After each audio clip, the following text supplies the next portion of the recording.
안녕하세요 여러분. 세상 돌아보기입니다. 오늘은 23년 12월 27일이고 수요일입니다. 자, 오늘 문화의 힘 꼭지 하나 골랐지요.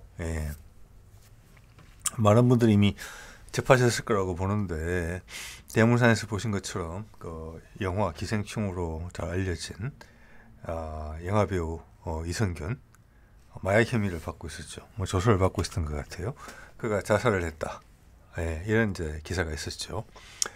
그래서 이 내용을 보고 제가 떠오른 생각, 예전에부터 관심을 가졌던 분야이기 때문에 저도 젊을 때 영화도 좀 많이 봤고 해서 그걸 오늘 한번 정리를 해보자. 좀 미묘한 부분이기는 하지만 이런 생각을 했습니다.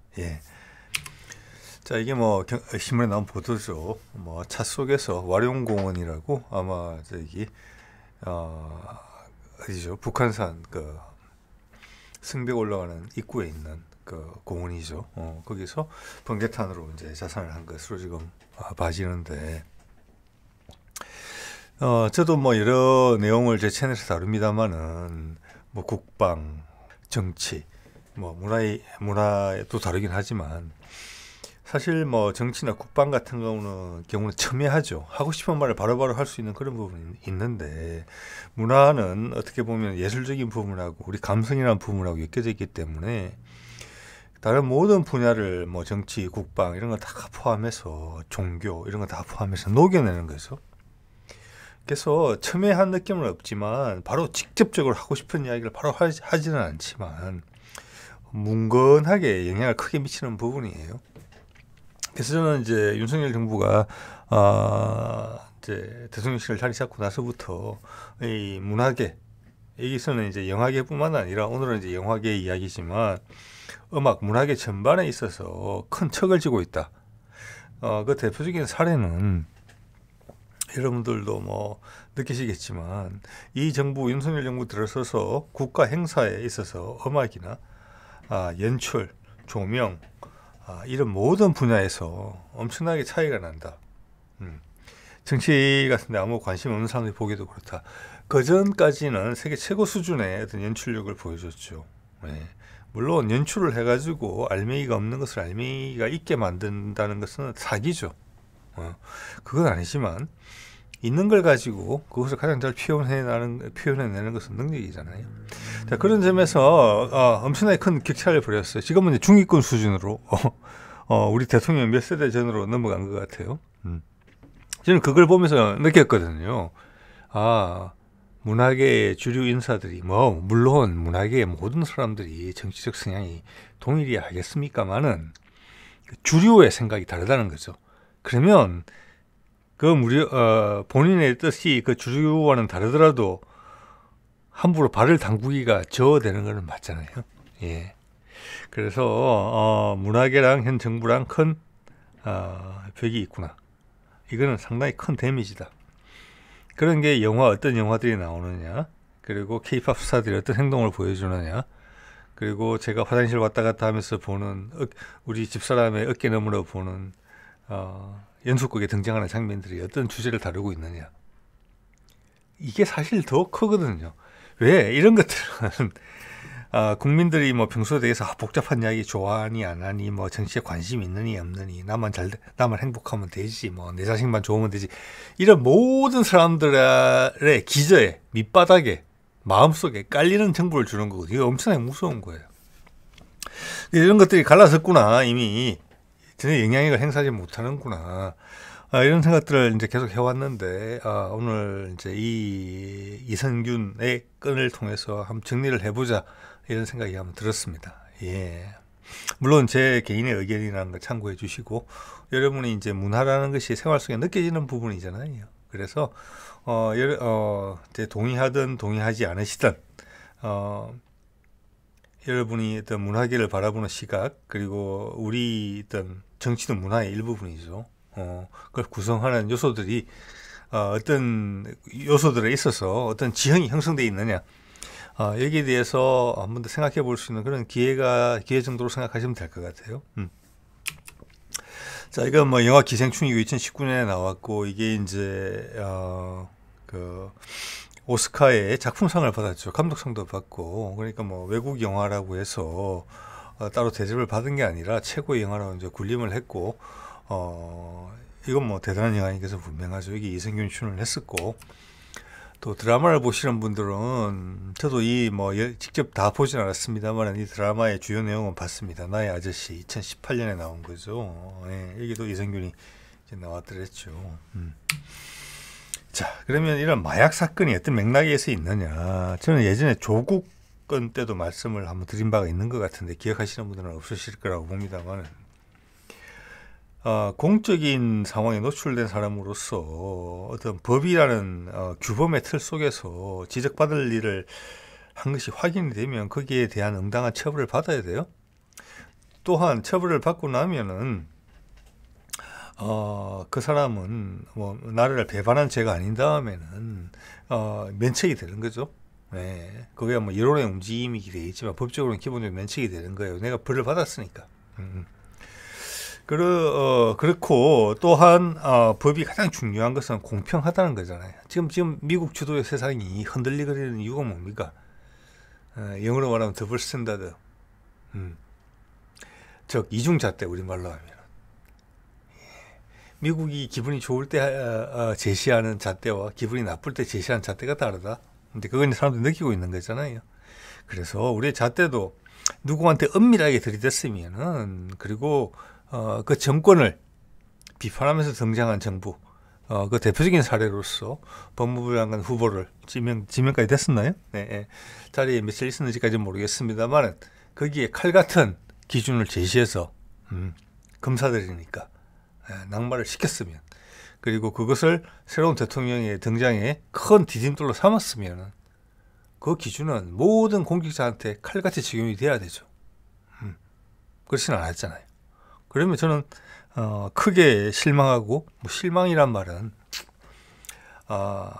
지적지 못하고 이제 분노를 했다고 봐야 되겠죠. 네. 자, 그런 관점에서 이제 맥락을 한번 보겠다는 겁니다. 그 다음에 이제 유사한 사례가 유아인이 있었죠. 프로포폴, 뭐 여러 차례 뭐 코카인 이야기까지 있었지만, 일단은 혐의를 받은 것은, 법으로서 판정이 된 것은 프로포폴인 것 같습니다. 삼성가의 그 자재들이 많이 활용했던 그 약품이죠. 이거는 이제 사실은 이제 수술할 때 쓰는 그 마취약 같은 거죠. 네. 자, 그래서 유아인까지 이제 들어갔다. 이까지는 뭐 법으로 걸면 걸리는 거니까 여기서 해서 뭐 잘못됐다 이렇게 말씀드릴 수는 없다고 저는 개인적으로 생각합니다. 저는 조국이 뭐 엄마 찬스 아빠 찬스인지 모르겠지만 자식을 잘하기 위해서 뭐 문서를 위조하고 공인으로서 그런 잘못을 저질렀으면 벌을 받는 건 당연하다고 생각하는 입장에 있고요.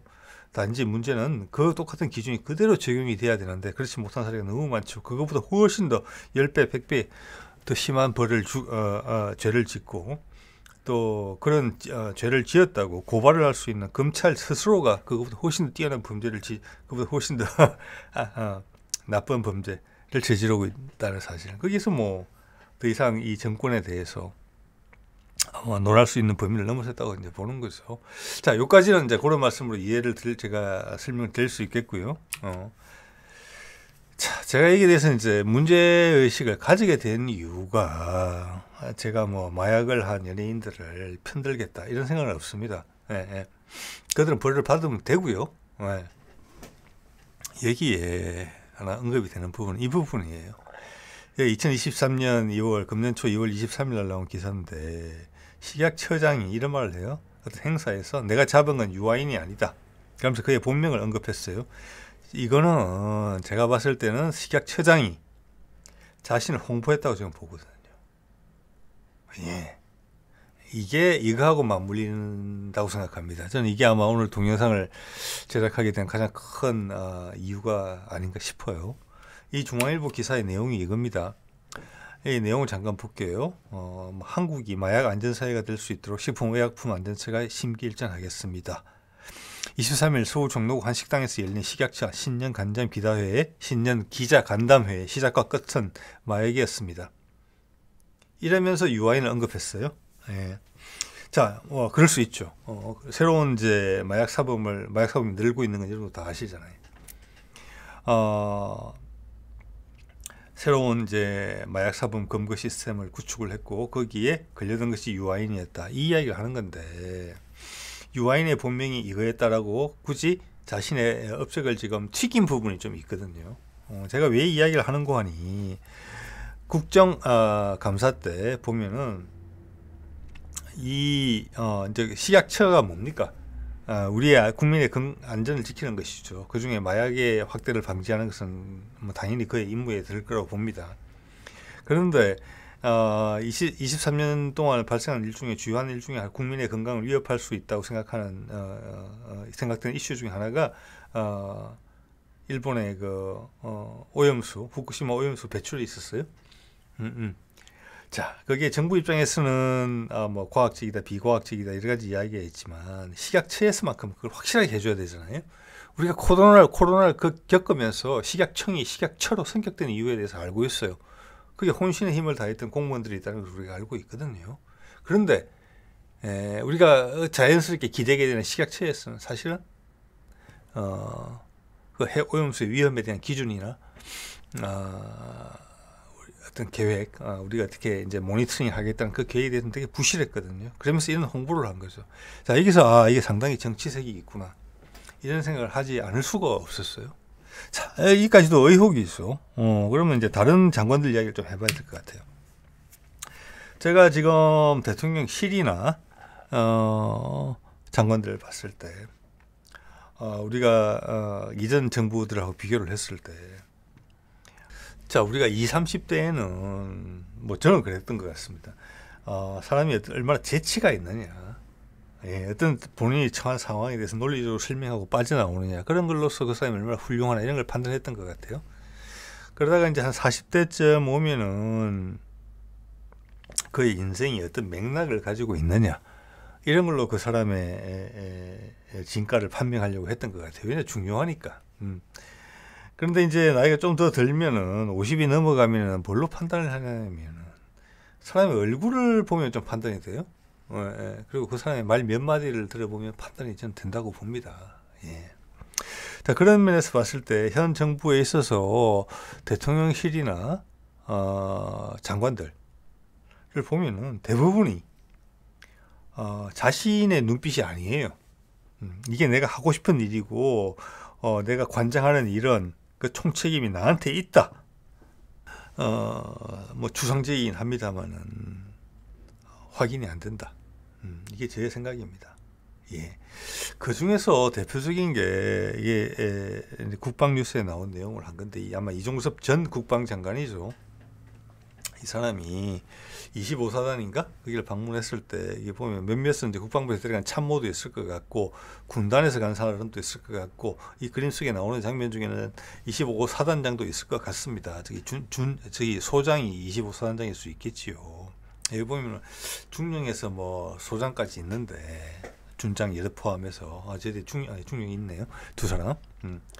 저는 이 사진을 캡처를 해놨거든요. 이게 1, 2년 지난 거잖아요, 이미. 이걸 왜 캡처를 했느냐. 이종섭도 군인 출신이에요. 삼성 장군 출신이죠. 이때까지 국방장관은 좀 다르게. 이 부하 장병들이 국방장관을 쳐다보는 눈빛이, 여기도 이제 구를 만큼 구른 군인들 아니겠습니까? 이 정도 계급에 오르려면 별다른 사람들도 있고 둘이나 셋이나 있네요. 진심으로 존경하지는 않는구나, 이런 생각을 받았어요. 그리고 지금 뭐 우리 그 누구죠? 통일부 장관 이런 사람들을 봤을 때 이번 정부에서 북한과 대화를 하기는 어렵겠구나, 이런 생각 누구나 하실 수 있는 거잖아요. 여러 장관들의 모습을 봤고 눈에 힘이 없는 사람들을 많이 봤을 겁니다. 이종섭은 그래도 힘을 가지려고 노력했었는데 실제 현장에서 이런 지적을 받았다. 지금 봐서 여기서 제일 지혜롭게 대처한 사람은 얼마 전에 그만둔 권영세 통일부 장관이라고 봅니다. 그는 이렇게 생각했을 것 같아요. 제가 보기에는, 제 생각입니다.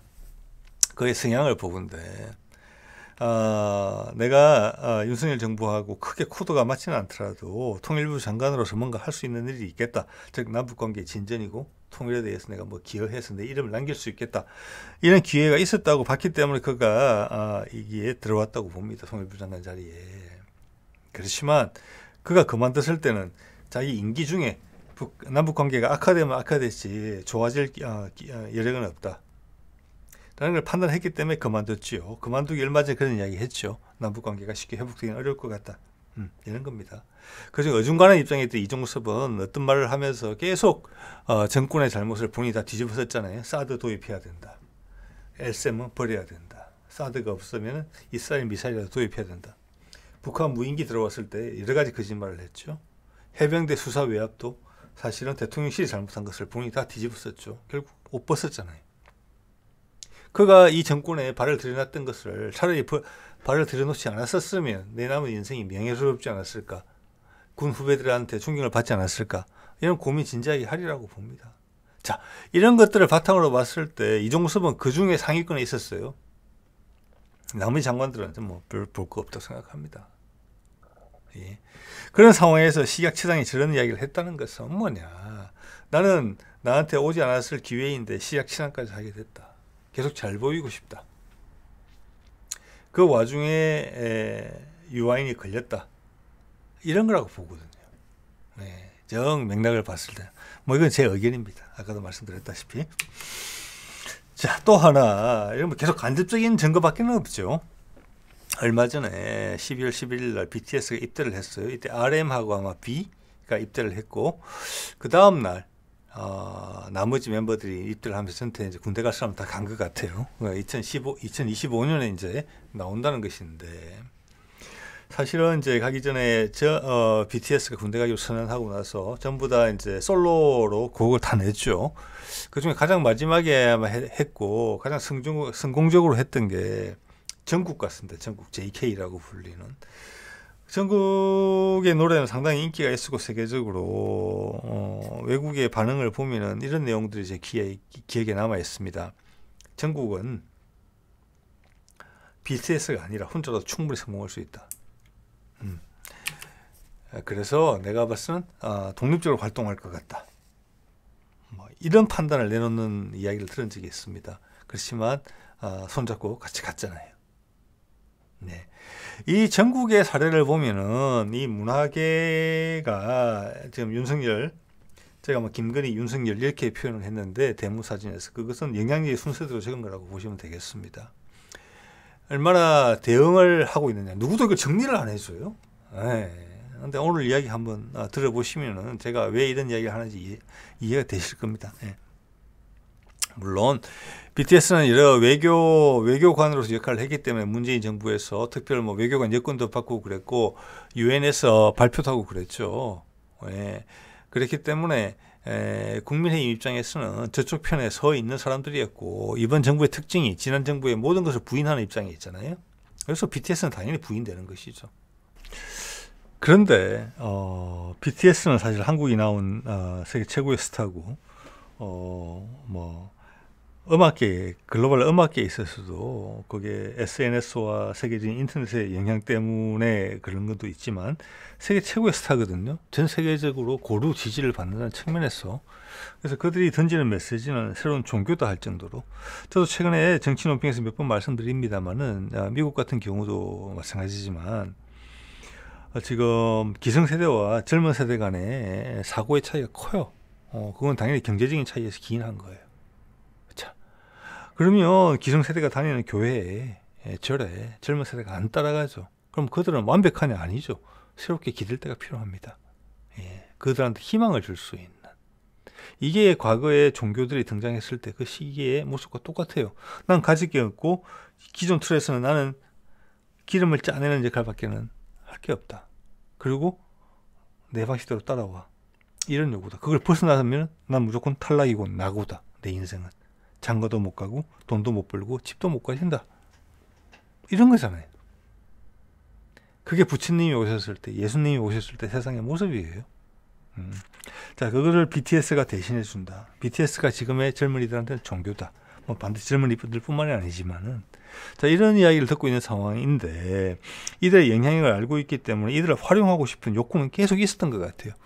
국민의힘과 정부 사이에. 자, 거기서 그들의 약간은 뭐라고 할까? 저열함이라고 할까? 이런 게 보여지는 거죠. 한번 아니다 그랬으면 깔끔하게 잊어버려야지. 다른 대안을 찾아야지. 그 길을 다시 후벼 판다는 것은 정말 내가 네트워크가 없다. 정말 내가 나를 지지하는 사람들 중에서는 이런 역할을 할 수 있는 세력을 찾을 수가 없다. 이렇게 이런 모습을 그냥 드러내는 거거든요. 예, 깊이가 정말 얇다. 예. 근데 어떻게 해서 정권을 잡았다. 이런 거를 반증한다고 봅니다. 자, 이거 누가 크게 계속 따라가면서 추적하지는 않을 것입니다만은, 요즘은 머릿속에 중요한 사안으로서 입력만 해놓으면은 인터넷에서 검색을 하면 다 나오니까 할 수 있는 세상이 된 것 같습니다.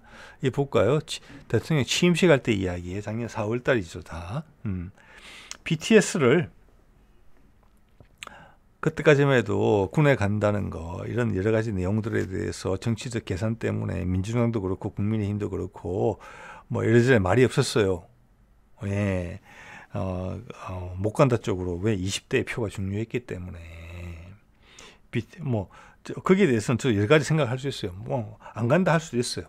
안 된다 하면 앞으로 연예계에 있어서는, 뭐 체육계에 있어서는 뭐 희한한 짓을 하고더라도 아시안게임 금메달을 따면 군대 면제 받는 거잖아요.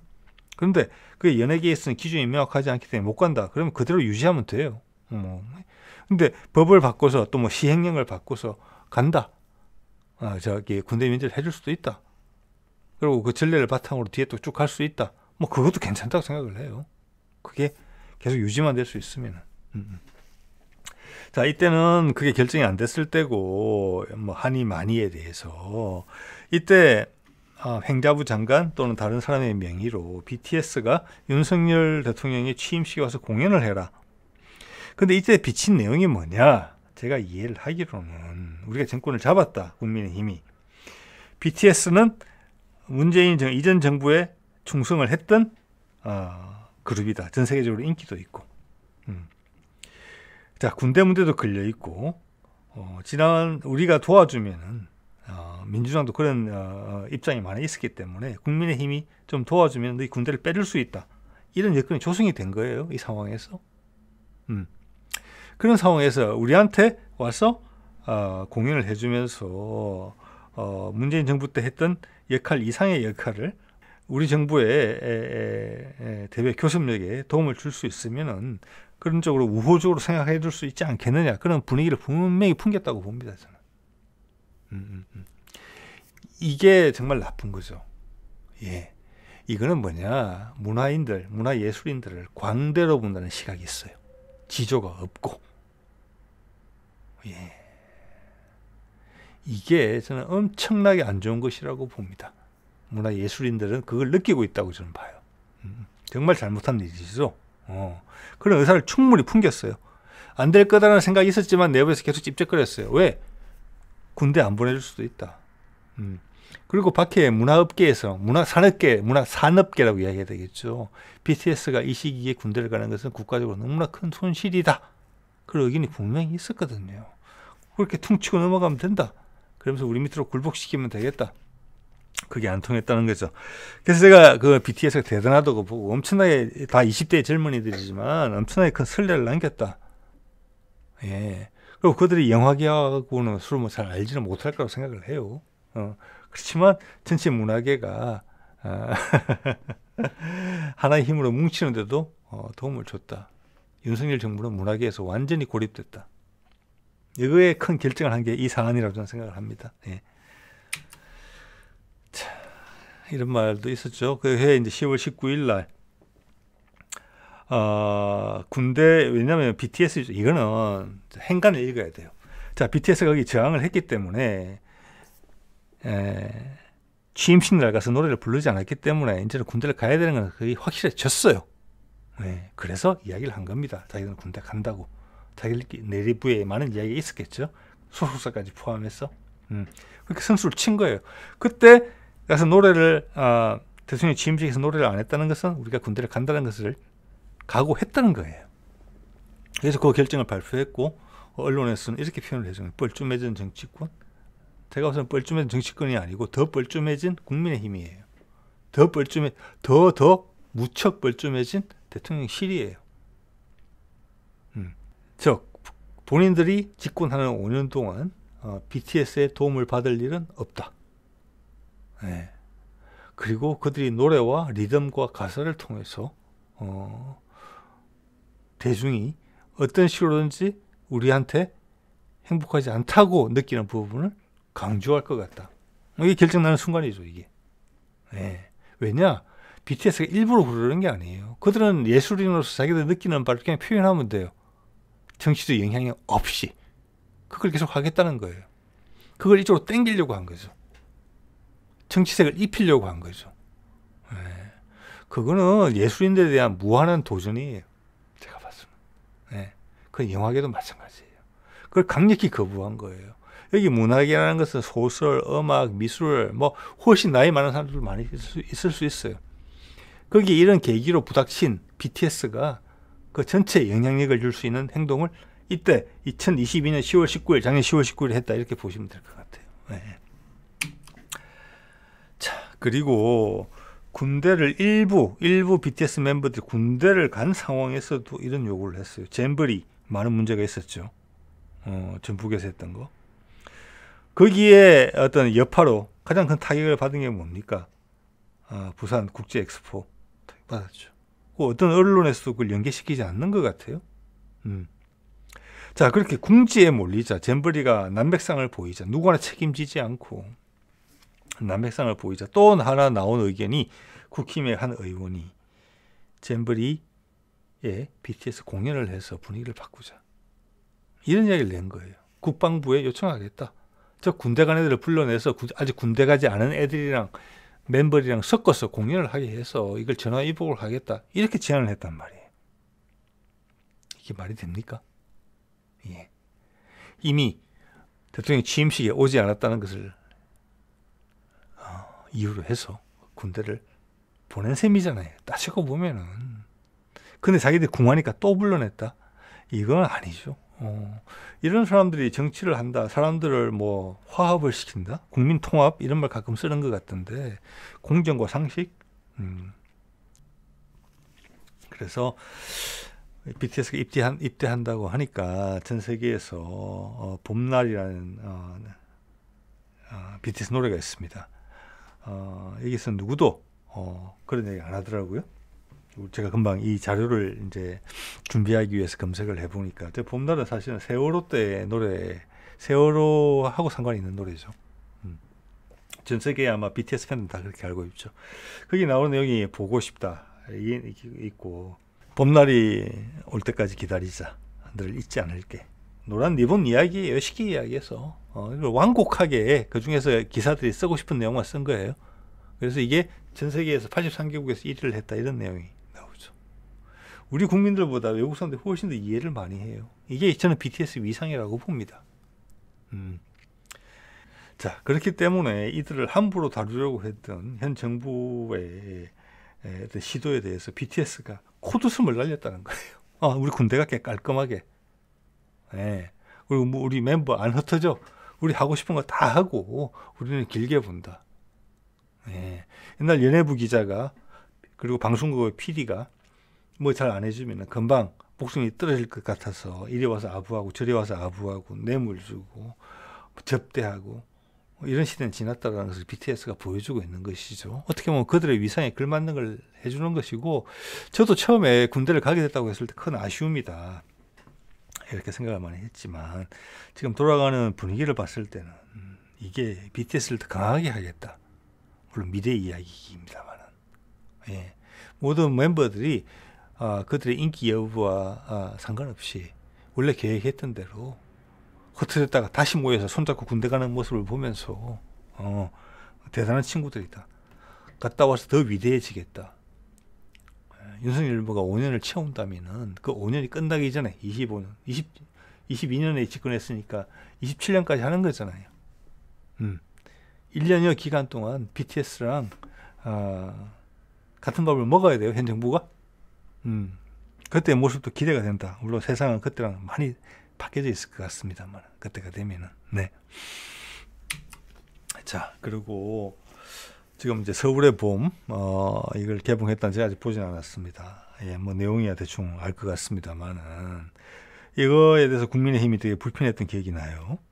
이거를 일부러 이 시기에 개봉했겠느냐? 그건 저는 아니라고 봅니다. 이 영화를 제작하는데 수백억의 돈이 들고 수년의 기획이 필요해요. 수년간에. 자, 또 앞에 코로나 때문에 많이 막힌 부분도 있었기 때문에 이때 연말이고 개봉해야 될 시점에 개봉을 했을 뿐이에요. 근데 이게 부담스러운 거죠. 또 예전에 저는 1987이라는 영화를 되게 인상적으로 본 기억이 납니다. 지금 이런 근대사의 이야기를 날카로운 비평의식을 가지고 영화에서 수많은 관객들을 동원하는 흥행을 할 수 있는 그런 문화적 힘을 갖춘 영화계는 우리나라밖에 없습니다. 세상에. 예, 여러분 그걸 아셔야 돼요. 여기에 BTS가 합류됐고 그 상승 효과가 날 수 있다.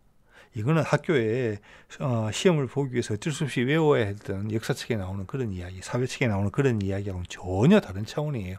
이거는 남자든 여자든 남녀노소 상관없이 지역이 어디든지 감동시킬 수 있는 거거든요. 이건 정치적 메시지가 아니고 문화적 메시지죠. 예. 또 그와 동시에 노량이라는 영화가 개봉을 지금 한 것 같은데 앞에 저는 두 편은 봤습니다. 뭐 명랑하고 그다음 한산. 이건 아직 보진 않았습니다. 이것도 개봉할 때가 되니까 개봉을 한 거죠. 근데 때마침 우리가 중국은 반대하는 수산물 도입을 금지했잖아요. 일본이 그 핵 오염수, 후쿠시마 오염수 배출하고 나서 우리는 했잖아요. 그리고 미국이 주도하에 어떤 군사 동맹의 전초 단계까지 밟아갔잖아요. 우리 정부에서는 그것이 대북이라고 이야기를 하지만 미국의 입장에서는 전혀 다릅니다. 미국은 지금 북한을 건드리고 싶은 생각이 없어요. 만에 하나 중국과 문제가 생길 경우에 일본과 우리를 중국과 대적하는 데 있어서 활용하겠다는 그것은 욕심밖에 없는 거죠. 자, 그런 애매한 상황에서 일본을 적으로 삼는 우리 민족 영웅의 영화가 개봉된다? 이것이 단지 우연이겠습니까? 코로나 이후에 원래 기획됐기 때문에 그렇게 했습니까? 이렇게 관련된 영화는 계속 나올 것입니다. 예, 우리 집사람의 어깨너머로 보이는 많은 드라마들의 내용에 금사가 옳게 표현된 것을 본 적이 없습니다. 이게 이겁니다. 법으로서 제한할 수가 없어요. 예. 최근 인기에 종영됐던 무빙에서도 마지막 회에 보면은 북한의 요원들을 정말 인간답게 그렸죠. 그래서 외국에서 이런 리뷰가 있더군요. 여기는 적이 없다. 모두가 피해자다. 이런 게 우리 문학의 힘이고 그것을 국민들한테 전파하고 있어요. 그래서 우리가 이 세상 어디보다 현재 균형 감각이 엄청나게 뛰어나다. 이게 우리의 힘이 될 것이다. 조만간. 엄청나게 탄성을 가진 디딤 매트가 될 것이다. 이렇게 저는 생각을 한다는 겁니다. 예. 자, 뭐 이런 내용이죠. 뭐 서울에 보면 1천만 돌파했다고 돼 있네요. 화나지만 봐야 하는 영화. 이거는 어떻게 뭐라고 할까? 국가보안법에도 걸리지 않고 정치적인 메시지도 없고 학교에서 단체 관람을 하더라도 막을 수도 없고 이게 정말 어려운 거예요. 여기에서 현재 김건희, 윤석열 정부는 완벽하게 지고 있다. 예, 그래서 많은 분들이 걱정하고 있다는 것이 알고 있지만 그렇게 걱정 안 하셔도 된다. 각자 계신 곳에서 각자 일 느낀 대로 마땅한 대로 옳다고 생각하시는 대로 하시면 된다. 그런 생각이죠. 자, 이런 데도 있긴 있더라고요. 보니까 어떤 단체에서 와서 단체 관람을 학교에 가서 막았다고 그래요. 저는 이게 힘이라고 봅니다. 이거 그냥 몇몇 경기도 같은 경우에는 보면은 교육감이 바뀌었는데 그 교육감 바뀌었다고 단체 관람 막을 수 있겠습니까? 못 막습니다. 이게 이미 5년의 대통령의 역량으로 바꿀 수 있는 내용이 아니에요. 그렇다고 군이 지난번에 해병대가 사건 같은 게 있었고 아까 전에 이정석 국방장관의 어떤 행태들이 있었지만 군이 이번 정부를 지지하겠느냐? 최악의 경우에 극단적으로 갔을 때 군이 대통령을 지지하느냐 안 하느냐 여부는 엄청나게 중요합니다. 한미연합사가 윤석열에 대해서 확신을 갖고 있느냐? 전시에 우리 군 전체의 지휘권을 갖고 있다는 그 말 안 되는 상황이 계속 지속되고 있고 이번 정부 들어서서 전시작전 통제권을 환수하겠다는 이야기를 한마디도 들은 적이 없습니다. 그게 예? 세계 4위, 5위권의 국방력을 가진 나라로서 가장 천한 일입니까? 우리는 패전국도 아닌데 일본처럼. 예. 자, 또 하나 이 문화의 힘, 이 사람들이 건드리는 부분이 이런 거예요. 이거 오징어 게임 마지막 회거든요. 돈이 몇백억, 400 몇십억인가 받았죠. 그래서 입안에다가 현금 인출카드가 삽입된 채로 마취가 된 채 길거리에 던져졌어요. 그 마취가 깨자마자 제일 처음에 접근한 사람이 이 사람입니다. 전도사. 자, 그리고 오징어 게임의 6화에서 나오는 자신을 파트너를 살리기 위해서 일부러 게임에 져주는 지영이 이야기가 나오죠. 이 지영이는 아버지가 목사였습니다. 엄마를 살해한 목사, 그리고 자신을 육체적으로 겁탈했던 아버지를 살해한 그 딸이죠. 그래서 여기 보면은 이런 생각이 들어요. 그나마 저런 나은 모양이다, 상황에 있어서. 이 문화계가 교회 다니시는 분들 생각하시겠죠. 엄청난 편견을 가지고 있구나. 그런데 이게 많이 등장해요. 자, 그러면 이 사람들이 편견이겠습니까? 특정 종교 중에, 여러 종교 중에 기독교를 구석으로 몰고 사오는 악의에 찬 연출이겠습니까? 아니면 우리 현실에 대중들이 공감할 수 있을 정도로, 이런 내용이 부담 없이 공감할 수 있을 정도로 우리나라 인구의 30~40%가 기독교인이라는데도 불구하고 공감할 수 있을 정도로 행태가 그렇느냐? 후자일 가능성이 많다는 거죠. 예. 이것이 우리의 힘입니다. 예. 자, 이거는 아메리칸 뷰티라고 미국의 1999년작 영화입니다. 예. 저는 그때 이걸 극장에 가서 봤는데 어떤 미국의 어떤 속살에 대해서 그들의 가진 치부를 이렇게 드러내 보이는 그런 영화였고 상당히 인상적이었습니다. 여기 뭐 포리스트 검프라든지 그 외 몇몇 영화들이 있었죠, 이 시기에. 근데 그런 영화들이 이제 쭉 지나가고 나서 더 이상 자신들의 스스로를 들여다보는 영화들이 많이 나오지 않았어요. 근데 세상은 변하는데 업계는 그게 부응을 못했죠. 그래서 뭐 코로나와 더불어서 뭐 넷플릭스나 기타 등등 그런 매체들이 생기면서 우리의 감수성, 세상을 보는 시야에 이 사람들이 공감을 하기 때문에 우리 걸 보는 겁니다. 예, 그래서 현재는 헐리우드가 우리 문화산업과의 어떤 경쟁에서 질지도 모르겠다. 한국이 주도권을 가져갈지도 모르겠다. 이런 걱정까지 하는 내용들이 나오고 있잖아요. 자, 그런 상황에서 뭐 예술가로서의 영혼의 순수성 이런 걸 떠나서 단지 비즈니스 관점에서 보더라도 순수하게, 하이브가 그런 식으로 생각 많이 하겠죠. BTS 소속사. 예. 지금 아까 말씀드린 BTS가 1, 2년의 과정을 거치면서 새로 들어선 5년짜리 정부한테 굴복을 하면서 그들의 상징성을 꺾어버리는 스스로 그런 행동을 하는 것이 그들의 비즈니스에 유리하겠습니까? 불리하겠습니까? 세상의 흐름은 이런데 그것마저도 아닌 거예요. 그들은 단지 고집을 피우고 있는 게 아니에요. 비즈니스적으로든 어떤 예술가로서의 영혼의 순수성이든지 간에 모든 면에서 그게 동참할 이유가 없었다는 거예요. 그걸 한번 방점을 꽝 찍어준 거예요. 이거는 우리나라 문화계 전반에 끼치는 영향뿐만이 아니라 전 세계 흐름에, 단지 문화계뿐만 아니라 문화계가 전체죠. 사실은 모든 것들이 뭐 정치, 경제, 문화, 역사, 뭐 이런 것들이, 과학 이런 게 다 녹아 흐르는 게 또 문화입니다만은 문화로 농축돼서 나타나는 거잖아요. 경계선이 애매한 듯하지만 사실 다 포함하고 있는 거잖아요. 그 흐름에 영향을 줄 수 있는 것인데, 예. 그 군 복무 몇 년 어렵지 않다. 그리고 너희들이 우리한테 여러 가지 장난을 걸었기 때문에 오히려 우리 멤버들끼리 그냥 손 딱 잡고 군대 가기에 딱 좋게 됐다. 그렇게 된 상황이다. 이렇게 해석할 수도 있습니다. 자, 뭐 오늘은 이 정도 이야기를 말씀드리면 될 것 같습니다. 네네.